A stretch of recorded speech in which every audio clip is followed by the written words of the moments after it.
নবীজি কিরকম মানুষ ছিলেন আপনারা অনেকে জানেন। অনেকে মনে করে যে নবীজি খুব কঠোর মানুষ ছিলেন। না, নবীজি হযরত মুহাম্মদ সাল্লাল্লাহু আলাইহি ওয়াসাল্লাম তিনি ছিলেন পয়গম্বর, মানুষের প্রতি অত্যন্ত দরদি। নবীজির এই আদর্শটা আমাদের কাছে উদ্দেশ্য, এই নবীজির এই আদর্শটা আমাদের কাছে আদর্শ। এই আদর্শের মধ্য দিয়ে নবীজি ভারত শুধু মক্কা মদিনা নয় সারা বিশ্বকে ইসলাম ধর্মের মধ্যে প্রবর্তিত করেছিলেন। সেই নবীজির নামে কুরুচিকর মন্তব্য যাকে নিয়ে করলেন মা আয়েশা, তিনি ছিলেন তৎকালীন সর্বশ্রেষ্ঠ গুণী ভদ্র মহিলা। আপনারা অনেকে জানেন যে আমাদের নবীজির প্রায় 11 জন বিবি ছিল, তার মধ্যে সবচেয়ে কনিষ্ঠ ছিলেন আয়েশা মা।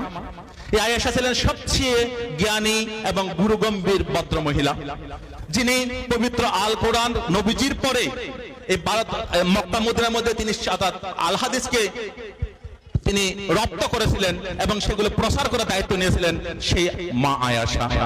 তাদের দুজনকে নিয়ে করলাম মন্তব্য নূপুর শর্মা।